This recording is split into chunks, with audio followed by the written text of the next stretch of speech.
Dale Noya to lead us in that invocation. Dale, you on? I got on mute here. There we go. You're good. Well, guys, I want you to imagine that you're up in the North Shore of Lake Superior, and you're near a lighthouse called Split Rock Lighthouse. I'll just show you a picture of it right here. I guess you can't see that, but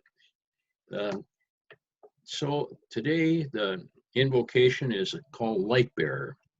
Dear creating God, we come to your house to say, to sing, to pray, to reflect, and to be renewed. Help us to feel more at home with you. We are so aware of times and places of darkness in our lives and in our world around us with the coronavirus.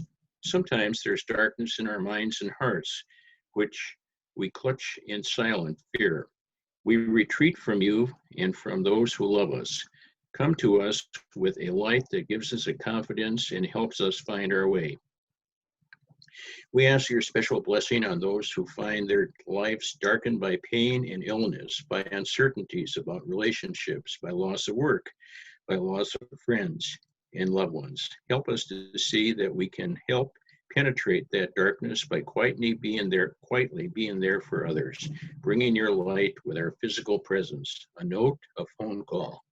It is your light, not ours, that we bring. Help us to be light bearers. Amen. Amen. Thank you, Dale. Welcome. Today's record reporter is Terry Gilberstad. Thank you, Terry. Introduction of guests. We have, well, Tara, why don't you introduce yourself? So my name's Tara Jabin Singh. I actually come from the White Bear Lake Rotary Club, but I'm also here with Jerry from NYFS. I'll be stepping into his very big shoes and leading NYFS.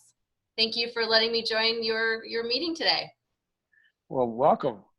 Thank you for joining us. Anybody else guests? I don't think there's any other guests here. We have the District Governor Paul Perez on the line. Oh, I didn't see him. Paul, you want to introduce yourself? Certainly. Hello, everyone. Good to see you. I'm Paul Perez, current District Governor for 5960, and I'm a member of the Prior Lake Rotary Club, and good to connect with you. I know you guys have been meeting quite a while, and I've been trying to get to as many meetings as I can, so glad I could be with you today. Thank you. Welcome, Paul. Glad you can make it. With that, we'll do my joke. My son picked this one, so hopefully you like it. All countries got the coronavirus eventually, but China got it right off the bat. Did you guys get that one? Didn't like that one? All right, I'll do a different one. Thank you. I'll do another one since this is what I picked. Yeah, see what you did. You said no, and now he's going to do another one. I'm going to do another one. Dave, I have to congratulate you on that one. You like that? Okay, yeah, one was. Yeah. All right. Since the coronavirus stay-at-home orders began, I will only be telling inside jokes. Thank you. Is that better? I've been using your jokes. I like that one. I've been using your jokes. Thank you. All right. So the inspiration pin, we'll resume that when we are able to meet in person again. Happy dollars. Yeah, let's do quick happy dollars. We're going to have a lot of speakers today. So please be brief, and we'll collect the happy dollars when we meet again in person. So anybody have some happy dollars like to share?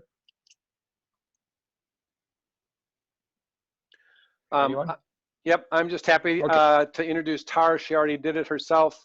The board did a really good job in selecting her. She's comes from White Bear Lake School District. She lives in the community. She understands community stuff, and she will fill the shoes here and take NYFS forward. So congrats, Tara, and we'll see how it all works out with her with Roseville Rotary. And I have committed to Kathy Hewitt, so she doesn't run me down, that I will continue to be part of Rotary, and still, if you guys will have me be the chair of the Taste of Rose Fest. So, ooh, throw your happy bucks in, throw your happy bucks in. It was all a ploy, throw your happy bucks in. Hey, thank you to Jerry, that was great. Anybody else? Jan? $2 or you got one? $2 because we had a little I live on a pond, and a guy is out working on the shoreline right now to get it ready for the spring. And he reported that down at the other end of the pond, there was an epic battle between our 2-foot snapping turtle that has been a fixture of the pond for years, and what do you call him? A water creature that I can't remember the name of right now, and not a muskrat, but a otter. A duck? A freshwater otter. And evidently otters eat turtles, so we may lose our turtle, but if we gain the otter, I think that'll be I great. did not know we had otters in Roseville there. Wow. Anybody else have happy dollars? Well, I'll give a couple happy dollars. Sure. Dale?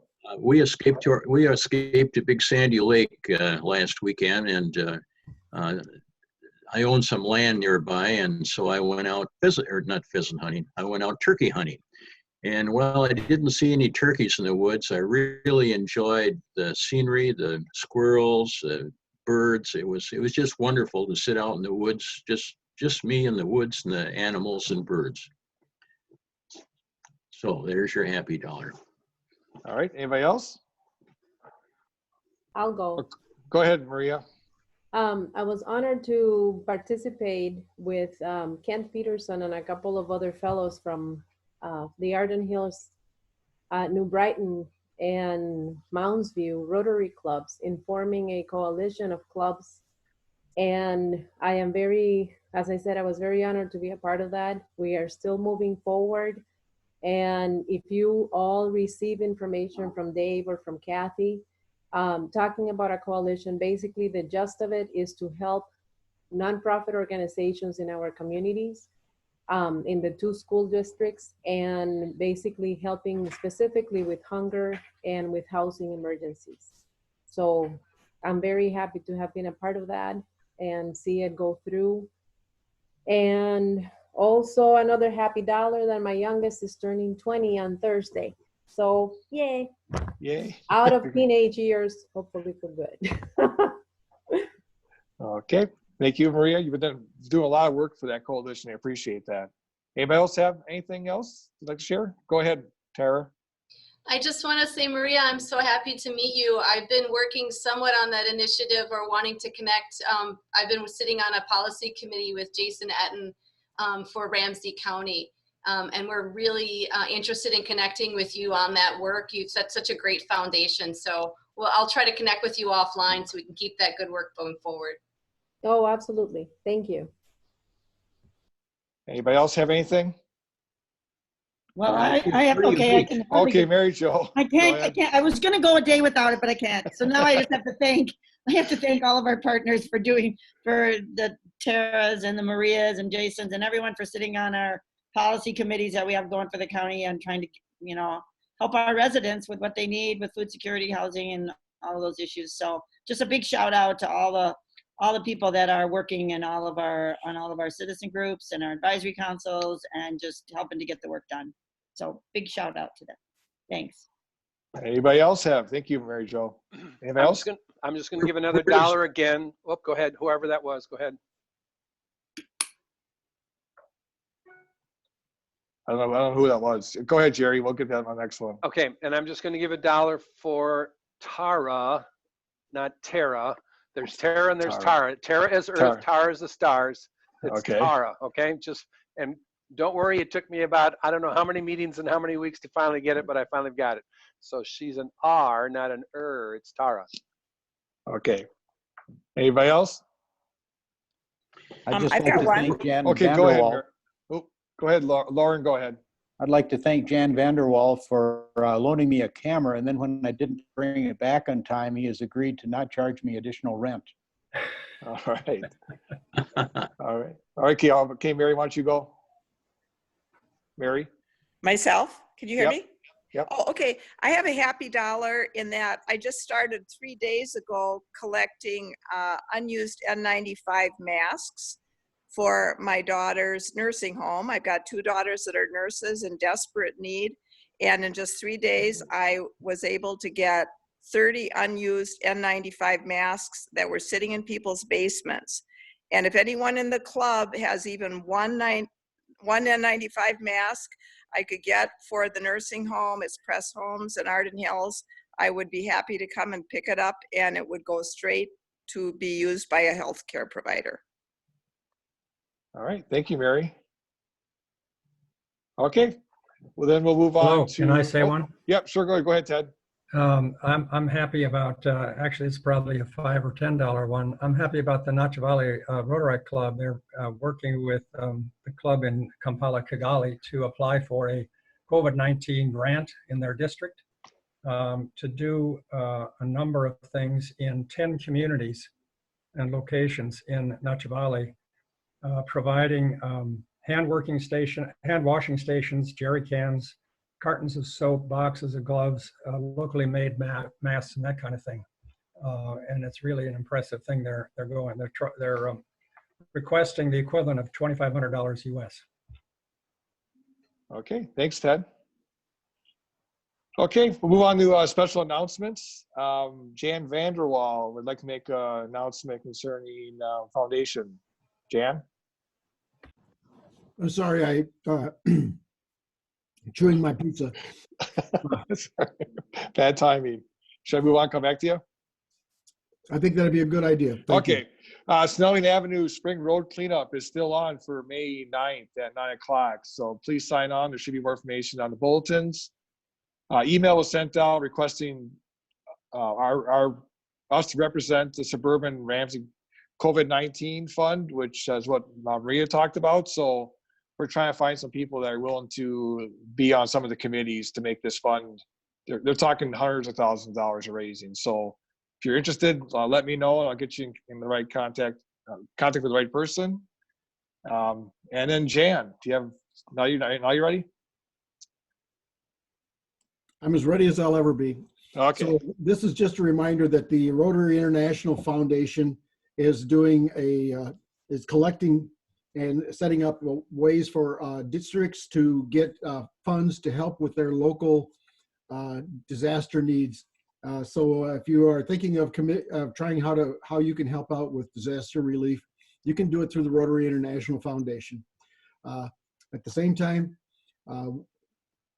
if we're doing something around here and you find a better place to do it, I like that too. Thank you very much. All right, thanks, Jan. And if anybody else have any announcements, put your hand up. Okay, then Deb, why don't you go ahead and introduce the first of our speakers today for the program? Well, I don't have a tremendous amount of introduction. And so I think first up we've got Anthony, right? He's going to do a classification speech. And so we're happy to have him here. The floor is yours. Okay, first and foremost, I want to thank everybody and the board for allowing me to be part of this prestigious Rotary Club. My name is Anthony Anderson. I work at Roseville Area High School as a cultural liaison. This is my 8th year. So prior to joining Roseville High School, I had no idea what the Rotary Club does, what they do. So I had an opportunity about 4 years ago to meet Mr. Jen, and he works there with the transportation, and he told me about the unlimited opportunities with the Rotary Club, and I was just excited. I didn't know, but I just said, you know, I want to go beyond doing cultural liaison work, but going more so into the community. So just a little bit about myself. I'm originally from Milwaukee, Wisconsin. My parents were born in Bastrop, Louisiana, so we moved to Milwaukee when I was just an infant, just 1 year old, and I graduated from the University of Wisconsin-River Falls. Most of my folks are educators, so I knew that I was going to be an educator in some type of capacity. We also have preachers in the family, so with that being said, I was all about service, but not really knowing how to, you know, direct that. So I hopefully, with the Rotary Club, I think it'll give me an opportunity to showcase my skills and talents. I have a distinguished gentleman group at the high school, and obviously with the outbreak, we wanted to do more like outreach stuff, but that's been put on hold. But I think with the leadership of this organization and so many opportunities, I want my students to be connected to this because it's a lot of good things that's happening with the Rotaries, doing with the community. I believe with some of the elementary schools, and I'm just all about gaining knowledge. So I'm delighted to be here, and thank you again for having me. Anthony, how can we best support your work at the school? I just say with partnerships. So we do a lot of stuff with the community. Like we do this event called RA's One World Multicultural Festival, where we have a lot of students who traditionally don't get the opportunity to showcase their skills through theater. And this is a good way to, have kids voice, show their skills. So we do things like that. We do also African Night. So I just want to be more involved with the community because I feel like there's a lot of untapped resources at Roseville area high schools, and there's a lot of students that could benefit learning about Rotary. Are we asking questions now, or are we waiting? Okay. Anthony, thank you. Are you doing some virtual things? I've been wanting to go to your One World Cultural event, and are you going to be doing some of that on Zoom or anything, or virtually? So just let us know if you are, because I'd love to. We're not. It's kind of tough right now because initially the event was April 2nd, so obviously things were being closed down, and some of our students have limited access to technology. So that was probably going to be a barrier. But moving forward, when we have these unforeseen circumstances, we can have a plan B. So we're not going to do anything virtually this year. It's just we kind of took an L. Thank you. Anthony, can I just ask, one of the things we talked about, and I know we've mentioned it to the club before, but when we get back to where we're meeting and eating together, bringing some of your distinguished young gentlemen along to come and hang out at our tables just to kind of get into the conversation that talks about service and the things that we do as Rotarians. And I think that's going to be a big way that our club is going to work and be of use and service just in having those kids come over with us. And just to piggyback on that, that's the thing I failed to mention. I want my students to understand the true meaning of community service because there's a lot of good stuff that you do outside the United States, like giving the blankets to kids in Ethiopia and other different projects that you have with the water wells. And I think kids need to understand how fortunate they are and they need to give back. So this could be like a good service learning for us.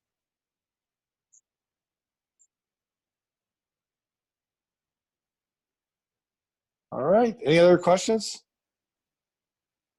Well, thank you, Anthony. That was very interesting.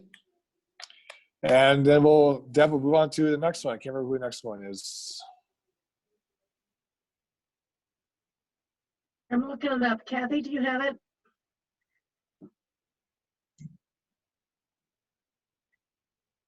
Or whoever you know, you've got the schedule, right? Oh, just a second, I'll bring that up.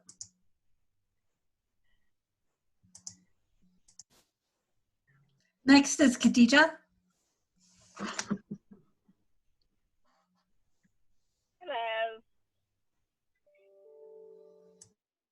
Can you hear me? Yes, you're good. Okay, good. So I have to get into the car to do meetings now because the house is occupied by the owners. So I was born and raised in Kenya. I came on a scholarship first to Texas to go to flight school. I completed my commercial pilot's license, went back to Kenya and flew with a company called Mission in Aviation International into mostly Southern Sudan. I was one of the first 3 Kenyan women to get their commercial pilot's license. And then I got another scholarship to come to school at the U of M. I have it's called individualized study degree. So it's a combination of biology, women's studies, and African American studies. My intention was to go to medical school, and then I was diagnosed with lupus, so I had to go back home, where I did my MBA instead. By then, I'd met my husband.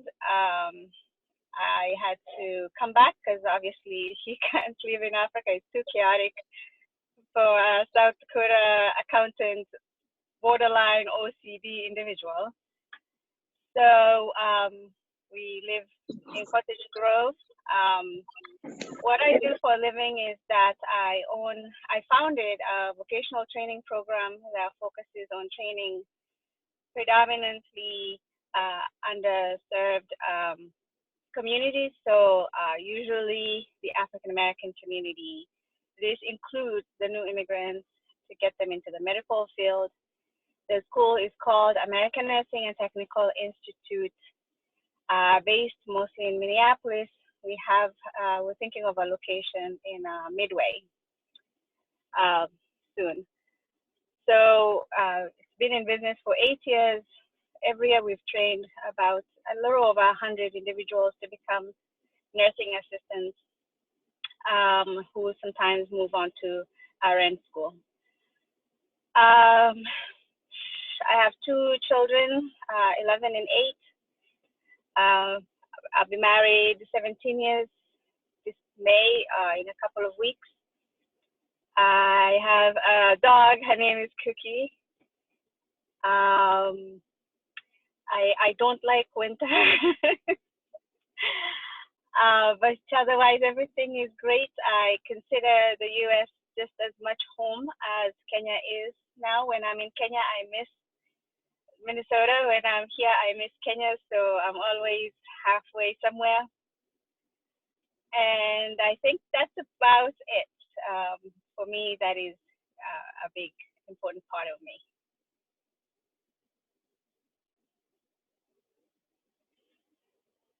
Does anybody have any questions? I got a question. Khadija, can you just share a little bit about your impressions about Rotary from Kenya and what you found out? So I found out about Rotary through a couple of friends. One is from Uganda and one is a Kenyan, and they're both Rotarians in Kenya and Uganda. And they're the ones who said to me, so when you go back to Minnesota, you have to join the Rotary. And they gave me Ted's number, and then they gave Ted my number so that he can find me if I did not find him. And so that's how I ended up finding about Rotary. I always thought the Rotary, the Lions Club, was the same thing. So Ted, a couple of weeks ago, had to explain to me what the difference is. But I'm glad now that they insisted that I come find the Rotary, and particularly this particular group, because I spoke to a few people to figure out which one was the best one for me to go to. And they said the Roseville one, of course. Well, we're super glad to have you. Would you just tell us again how to pronounce your name correctly? Khadija. Khadija. Yes. Is the J more of a J sound or more of a G sound? More of a J sound. But Khadija. Yeah. Wonderful. Thank you for the tutoring there. Thank you. We're so glad you're part of the club now. Thank you. Can I say something? Sure. Go ahead, Jan. So, okay, Khadija, you know what? I have been living in Minnesota for almost 50 years. And you are in 2 different places. Like I get, you know, I mean, it's good and bad because you're half there, half here. Yes. Yes, but that is the experience I need to be here. Welcome to Minnesota. Thank you. I've been here like say 50 years, and there's a good and bad, but mostly good with the good people, and many good people in our Rotary Club. Yes, it is. I'm saying. So I love that. I love you here. Thank you. Thank you. Thank you. And I second what Jan just said. Thank you. I think that pretty soon we're going to have the United Nations represented in our Rotary Club. That is amazing. I love that. Any other questions? I have a question. Oh, Mary Jo, go ahead. Great, thanks, Khadija. It's so great to have you here, and I love the thought of us being a United Nations of Rotary. It's amazing. We're so much richer because of that. So I'm so glad you've chosen us along with all of our other great diversity that we have here. I'm curious. You said you're with that. You do vocational training, and are you still continuing to? Are you able to do that over the? Are you still able to do that virtually? Are you still able to do your work? I just wondered if you could comment a little bit about how that work is going, because we know that's so important now with people needing jobs and things. So I'm just, if you would talk a little bit of how you're managing that in this time. Yeah, so we bought an online program system that our students can use, and I've been delivering them their books and what they need so they can follow along. I'm actually in the middle of a training now that will take another week to finish on how to manage that online platform for the students. So we should be able to resume with online classes May 15th. Wow. And that will be most of it. And then what we're going to do for the skills is that we have enough space and we have 4 beds. So every Saturday, 6 to 8 of them can come for those 4 beds. There's enough space in between. I have PPEs for them that they can take themselves. That is the gown, a box of gloves, and a couple of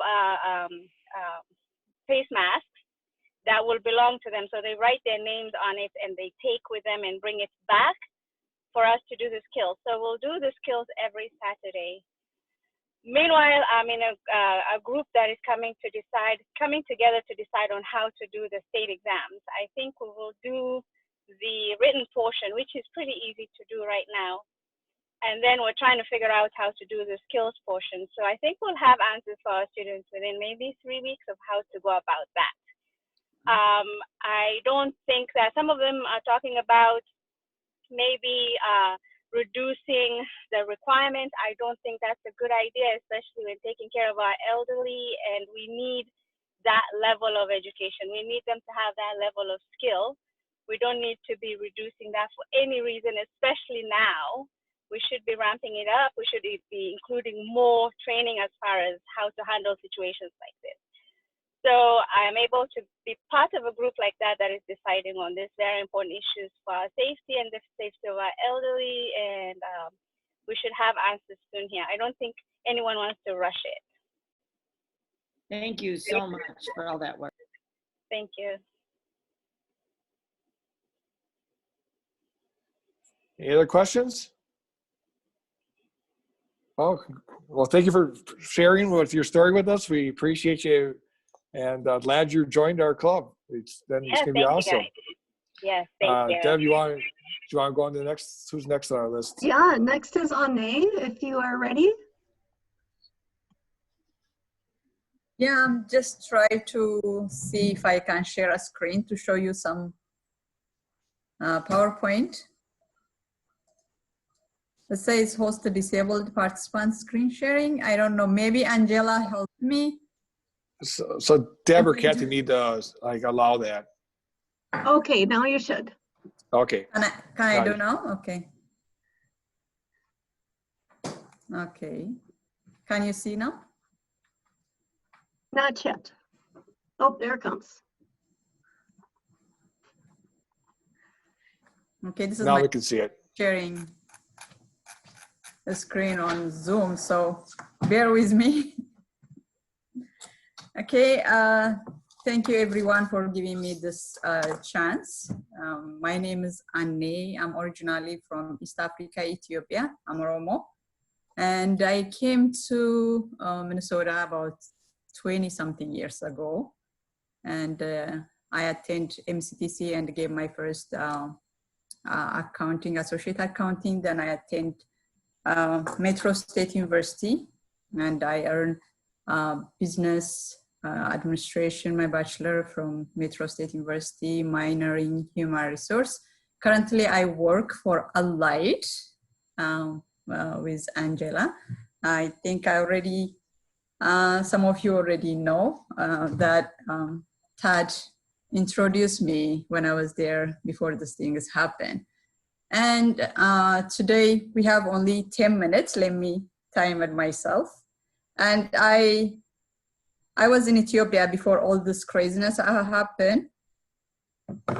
And I went for a mission, taking 10 projects to do within 10 days. And thankfully, I was able to implement all the project. And as you see here, in 10 days, I was able to inaugurate a water well, visited 2 IDPs village. One of the IDP village, actually, I was able to organize women's here in Minnesota, and we end up building for internally displaced people around the outskirts of Addis Ababa, which is the capital city of Ethiopia, 51 house. We built 51 houses for them. And I also visited 2 elementary school, 2 middle school, and 1 university. When I visited the schools, I took reusable pads from Days of Girls that actually I get half of the pads is from Davis Days of Girls club. And also I visited like remote village in the country, meet authorities to finalize the house project, find some help also to help the single moms that we build the houses. And when I went to this remote village, is actually the inaugurated water well. I built that where my mom born. They didn't have a clean water. That I went to Ethiopia 2 years ago for the first time after 19 years. And I found out most people don't really have a clean water. So I came back and I say, what can I do? Then I said, I should start from where I can, reach out. So I organized my own family and we were able to build this water well. Maybe you can see, I'm sharing the picture. When I went back, this was the ceremony for the inauguration. This water well will serve more than 1,000 people in the village. This is the residents for the village. They came out, to start using. And also I distribute about 500 reusable pads from Days of Girls for almost 500 middle school kids and the university young girls, and also for the IDP moms. Here you can see when I was giving them. This is like the multiple school that I visit. This is one of the school that I visit. You can see the school is very well built, but they don't have a computer. This is the IDPs area where they live. This school is actually the desk that you see. I was one of the women that helped to this school desk. And I was able to go back and visit to see it on my eyes. And this is also the other remote village. They call them Karayu Oromo. They are nomads and they have a big water problem, that area. It's very remote to go there and dig. So what I did is, there's an organization called Wave for Waters. So I bought a water filtration for these people. So you can see I got the barrel from the market, but you can just hook the water filtration, and I was able to distribute about 35 of them to these people. At the same time, I also distribute the reusable pads for the kids. And when you hear their story, this is their first time even having this kind of material. Usually, whenever they have this period, they miss school. And this is also the other very remote area that I was able to distribute. And here you can see a farmer ladies start using the water filter for the first time. Now they can be able to drink clean water. This is the university kids, I heard very poor, who don't have money to purchase any sanitary pads. that I was able to give them the reusable parts that I get from Days of Girls. And at the end, this is the place that I told you we built 51 house. This was the recognition letter I get from the mayor that telling us the house is already completed. And now about more than 500 people is living.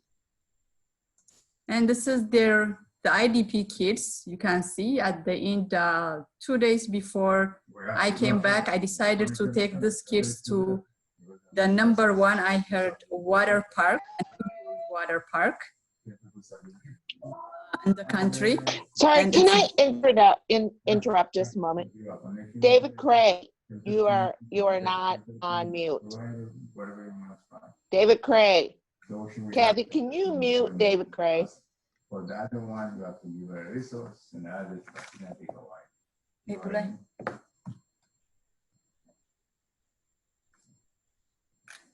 Okay, can you hear me now? Okay, I'm almost done. This is, so I decided to take this IDP kids, the poorest are like in the area. And this water park built like 2 blocks away where they settled right now. And it's kind of like untouchable, unreachable for them. They always walk by and they see this rich kids is playing. And I say, you know what? They deserve, and I have to do something.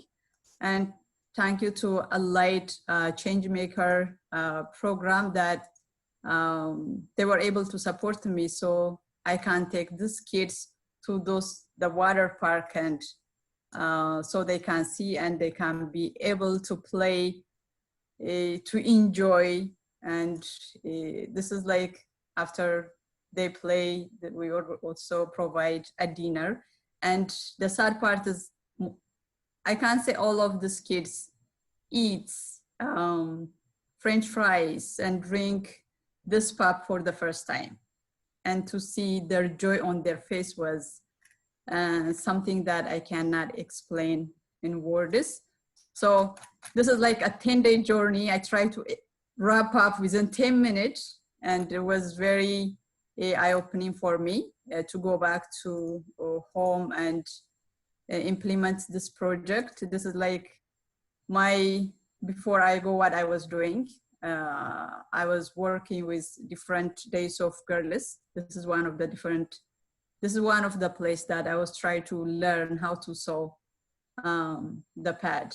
And this is my kids. Also, one thing that I forgot to mention, in every school that I went, I was also distributing a soccer ball. My kids play soccer for Blaine, both of them, traveling team.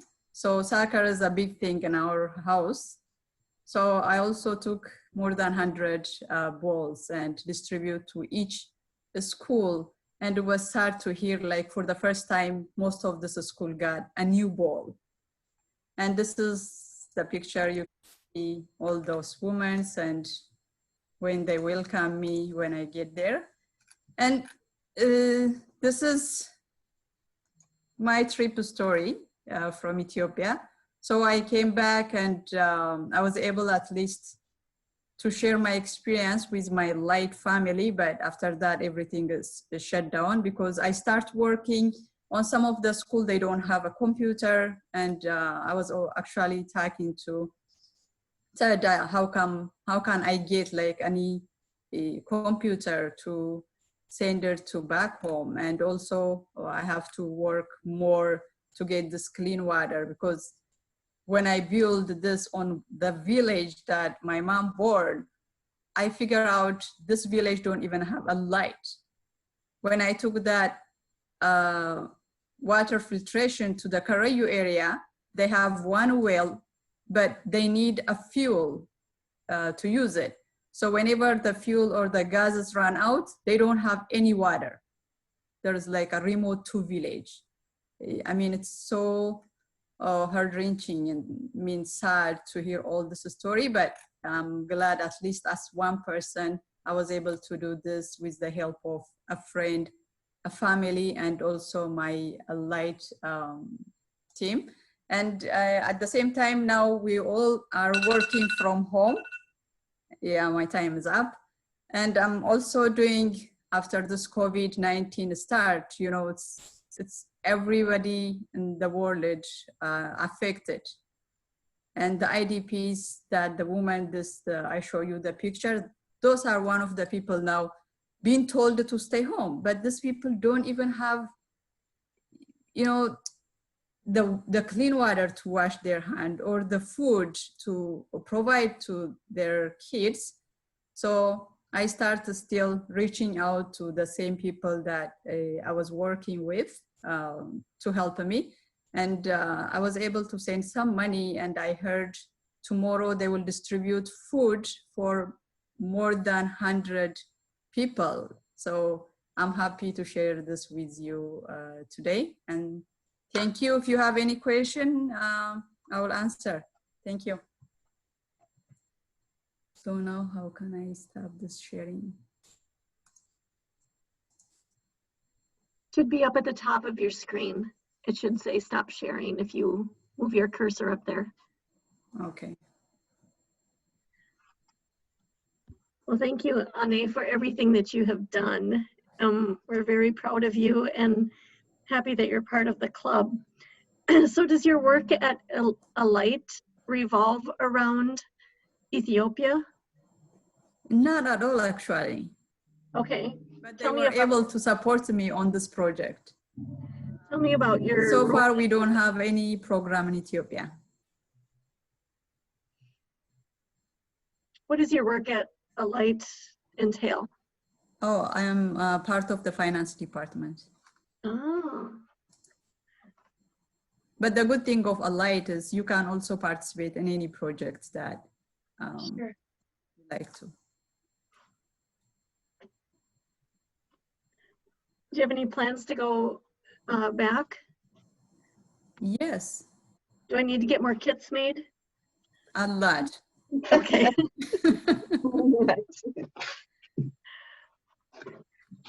A lot. Yeah, the need is very high. Actually, I was able to be interviewed by 3-4 major media in Ethiopia. Now everybody's asking me where to get it. So, yeah. Can I say something? Yes. Sure.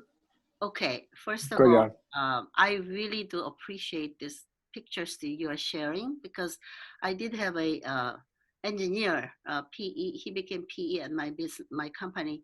He's an Ethiopian Oromo, and I met his mother, such a wonderful lady. I can see the picture that she lived there, and the food. Your food is one of the best. Well, besides Korean food, you know. Thank you. And then, you know, one thing that I really, as a multicultural person like you are, you know, North Korea, there are just many people are suffering, dying of hunger, and it's just a horrible situation in North Korea. But I cannot go like you go to Ethiopia to help them because of the horrible situation now. So I celebrate what you do. And I really think you're so beautiful and you're doing such a good job. I thank you and I envy you. Thank you. Oh, thank you very much. I got something. Hi, Annie. Hi. Hi, Khadija. Congratulations. Oh, thank you very much. It was great to see you. Very, very proud of you. Thank you. Let me know if you need any help putting things together. I would like for us to extend this to Kenya as well. Let's do this for the whole of East Africa. I'm looking forward to when we can all get together and we can sit and have coffee. We have not done that yet. Yep, I will do that. I came back with my shoulders very heavy with a lot of responsibility actually given to me, and I share all the feeling as I am also from East Africa and we're the same. Thank you. Thank you. Yeah, thank you, Annie.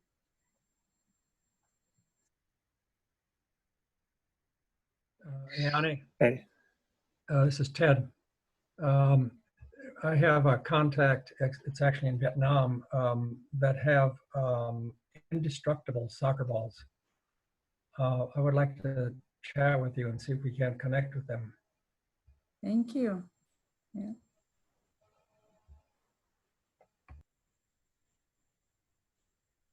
Any last questions? Okay. Well, thank you, Anne, and glad to have you on our club. We look for lots of work with you in the future on other projects. Deb, you got something else? Or we have one Last up, we one, have right? Angela. And Angela, did you want me to share the screen, or did you want to do it from your computer? Oops. You're muted. You got that? Sorry. There. Yeah, actually, let me see. I could do it from my screen as well, or either way is fine. Okay, I'm gonna make you co-host here, and then you should be able to share your screen. Great.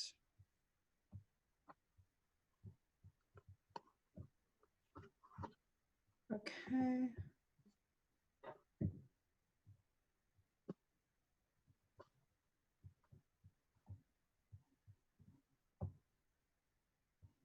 Can you see it?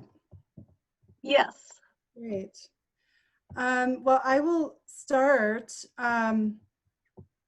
actually first by introducing myself. Angela Eifert. I've been a member of the Roseville Rotary Club now two years maybe. I've lost track. Ted probably knows. But admittedly, nobody's really seen much of me over the last year and a half probably, and I have just been in a very personal growth mode of raising a family of very young children and, you know, having babies and all that. So life balances are what they are, but I've been a Rotarian in the Rotary family for at least 12 years. So I feel very blessed to have this amazing network of community around me.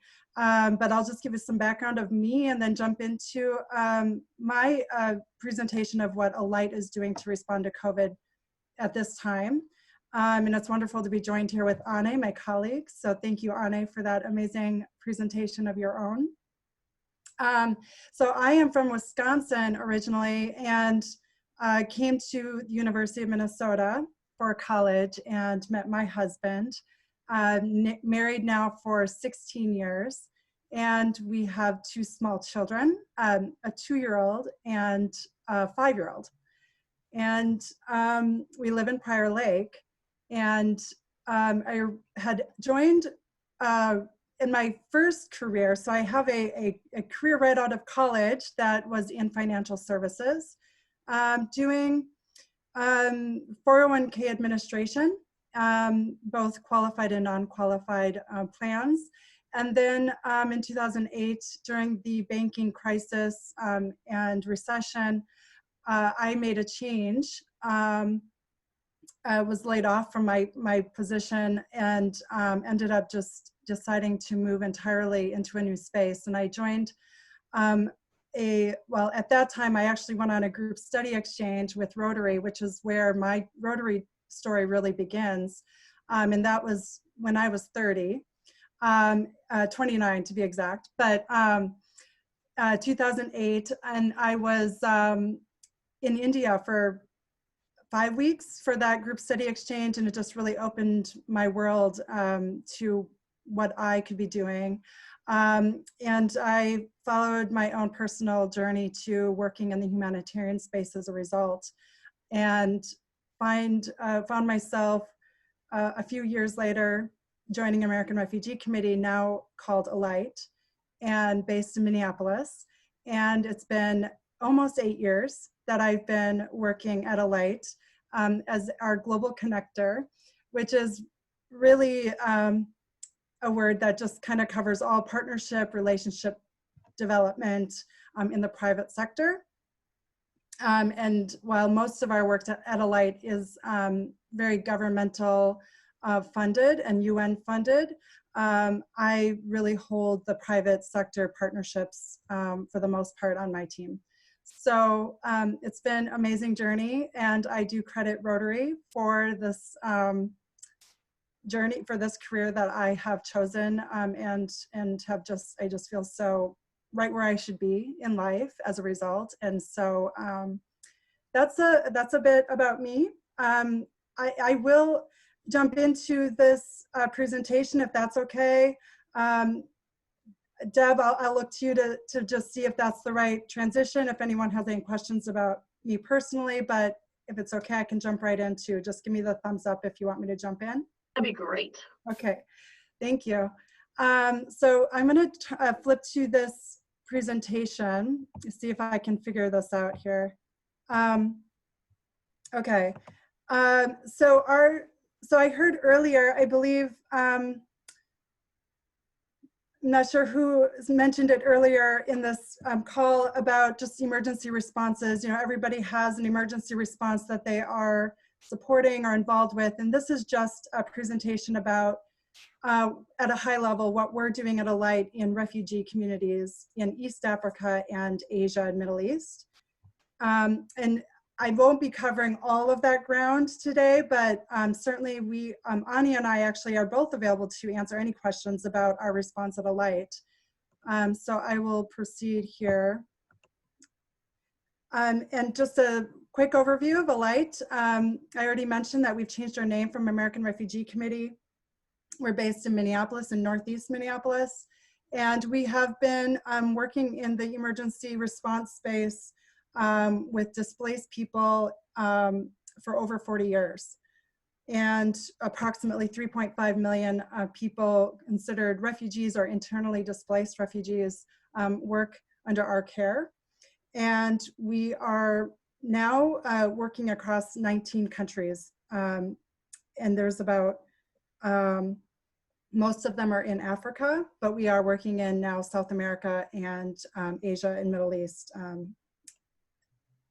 I'll go ahead here. Alight is actually, so in our journey to become Alight, we have really based all of our vision and purpose going forward in this belief that we believe in an abundant world full of amazing people who want to help. And we really have seen it everywhere in all of our work, that when you can activate the communities at the ground level and all the people who can help in the world in the most doable ways, so the most amazing abundance appears. And so we've really oriented our work to embrace all of the activators and all the people in the world, including Rotary humanitarians, you know, everyone, to do this work, because being a humanitarian is not just left to an NGO, right? It really requires all people's hands to join.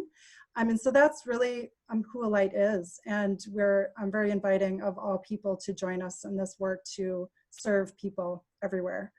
I Am a Star is just an example that is here, but Ane is actually a great example of this. You know, diaspora-led emergency responses and humanitarian work is something we really believe in, and also we're known for in our space. And so anytime we can activate diaspora leaders in the US or anywhere to respond back at home in their home countries, we want to be part of that, and we want to be the platform to allow them to go farther with that work.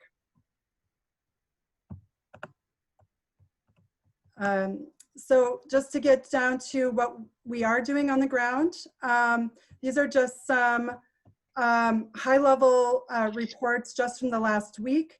And I'll get into some additional details from here, but Somalia and Sudan both reported a spike in their cases as of Friday last week. And also I want to note that COVID-19 is not just a health crisis in the parts in East Africa and other communities that we serve. You know, this crisis is putting pressure on all of the things that were already fragile in these communities, right? So political fragility and agricultural fragility, all these things are also going to become more of an issue because of the pressure of the health crisis and the response that's moving toward that. So we're just really holding a lot of fragility at the moment and having to respond to many layers. Our staff care and welfare is a very big thing to address right now. Many of our teams are on the front lines as healthcare workers themselves. They're very concerned about their own safety and going home to their families. And so it's a very predominant theme across all of our teams right now in getting PPE protections for them. Some of our work is also just having to reinvent the programs that we do have.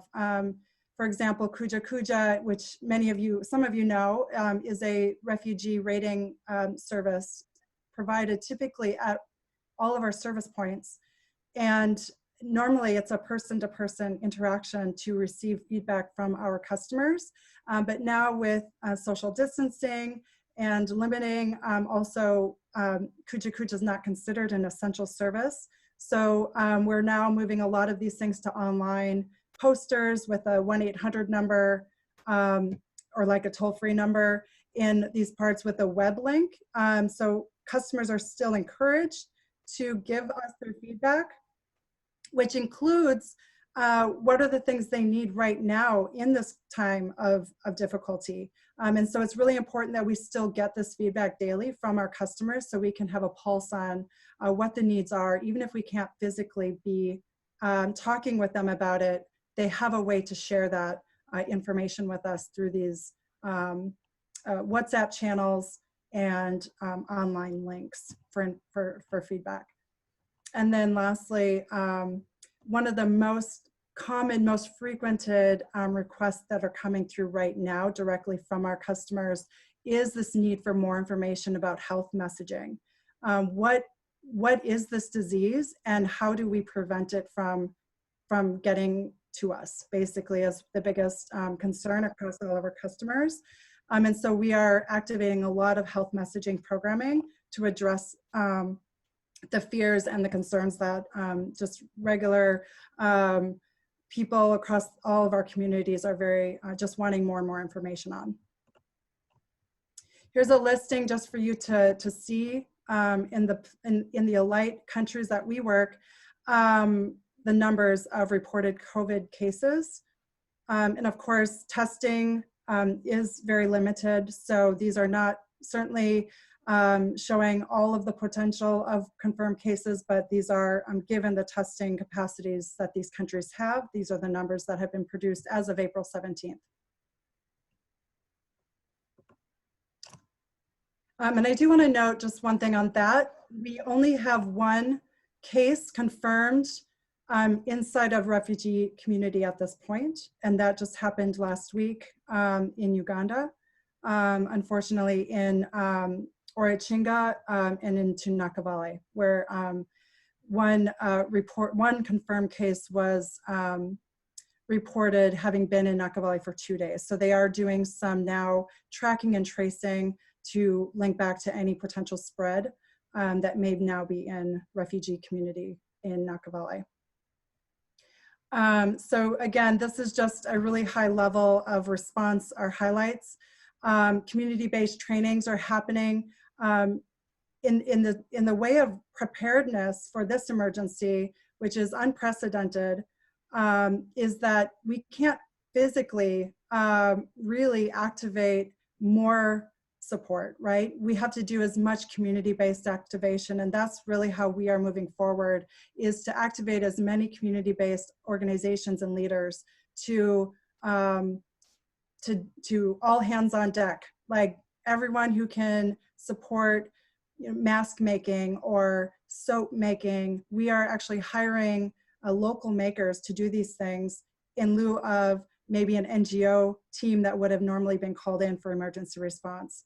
So this response is just really, really for us about elevating as many people in the communities to rise and be the leaders in their own communities to reach as many people as possible. And so community-based trainings about social distancing, mask wearing is still kind of a taboo thing in a lot of the places we work. So we're trying to really bring awareness and desensitize people's kind of stigmas about wearing a mask. There is some stigma happening around health workers wearing masks, and so we're trying to alleviate some of that stigma and just lots of people making masks, and we're trying to do, I'll talk a little bit more about how we're trying to make that more socially acceptable. But lots of health messaging is being translated in over 30 languages at the moment.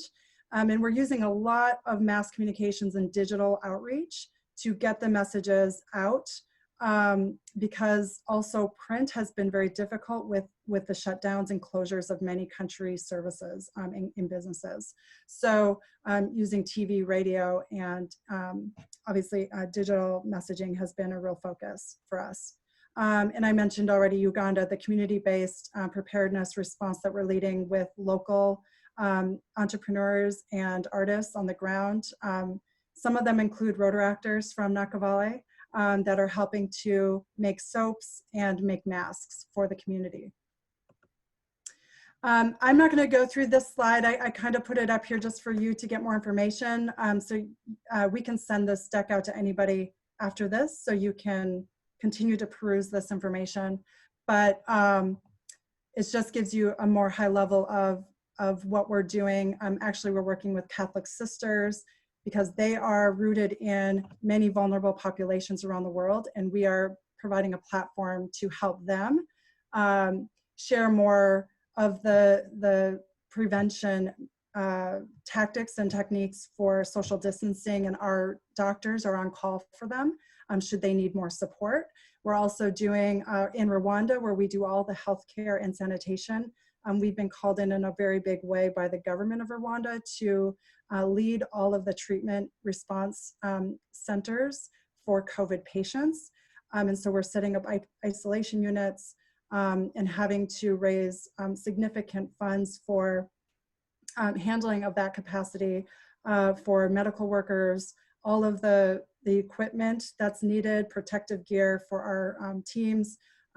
Much of what we're seeing in the US is needed also in Rwanda to respond to these cases of COVID. And Rwanda was one of the first countries in East Africa to get the first testing site early on. So Rwanda's been taking a real lead on being on the front and really containing this disease. And lastly, I'm gonna just give you a sense of what I've been working on at Alight for the most part in this response. Has been an In Our Hands campaign. I mentioned digital outreach. I have onboarded at this point, and it's still counting, but 25 social influencers in the region. So very big name influencers that are well known across Kenya, Uganda, Tanzania, Somalia, Rwanda. They're all participating in campaign messaging, health messages. And one of those things that they're doing and addressing is the community building aspect, because so much of the information that's coming out is very negative. It's very fear-based. And at times when it's very difficult with quarantines and government shutdowns, it's actually, you know, we're trying to reverse the tide of that emotional stress that people are having by having these influencers really reach out and encourage community love and support in solidarity. So we're doing a lot of messaging with these influencers to just spread the love and encourage community support. I mentioned where we're launching the campaign at the moment, or these 5 countries, and we're expanding this work. All of our health messaging is WHO guideline approved. But of course, much of the messaging the influencers are doing are also very entertaining. And it's really accessing people where they're at through, you know, more entertainment, as people are actually accessing most things now from their phones. It's really, we're finding a significant way to reach populations, not just in refugee camps, but actually countrywide. These are examples of what some of our health messaging looks like. You can see it's very positive. It's very, it's upbeat, and actually children can also engage with this messaging. This is our last slide for just to give you a sense of the things that we are raising funds for at the moment. Hand washing stations are being rolled out everywhere, mostly if we can through local actors, local businesses. in the refugee communities. We're trying to, in Naca Valley, for example, they're making hand washing stations that are using a pedal versus anything with your hands, right? So they're constructing these really effective hand washing stations that don't involve people touching it. And soap and water makers, soap makers, and getting water is a huge part of this response. I mean, the lack of water has always been an issue, but now with hand washing stations and the need for more water has put more pressure on getting more into these communities. But hand sanitizer is not really able to, you know, it's really hard to get any in right now with supply chains. Just not, I mean, getting that right now in any of some of these far-reaching communities is almost impossible. So that's why we've activated most soap makers locally. But yeah, protective gear for frontline workers, medical supplies, and health trainings are big focuses. So I will leave it for questions. If anyone has any. I have a question, Angela.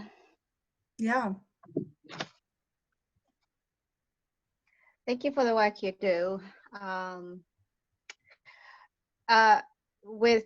Even before the COVID hit, there was issues with locusts in the East African community. So it was already stretched. And then I hear about 2 weeks ago, Kenya got hit again with like 40% worse than the last time, which was just a month ago that the locusts were there. What is the plan for food? Because obviously with everything else going as far as COVID goes, then now the food is all gone as well. So how are you approaching that? It's a really good question, Khadija. So yes, I will say, and actually many of you maybe have seen this World Food Program's report of the staggering numbers of predicted food shortage around the world, and it's just appalling. But we have been activating food, as much food response as we can, and that's not typically been a focus in our work, but we are, as of recently, really navigating food donations, support with the World Food Program to get as much food into the communities. And I will also ask Anne if she's heard anything from her side, but the food shortage is top of mind for us right now. And I think we're still trying to wrap our heads around how we can help the governments really respond to that.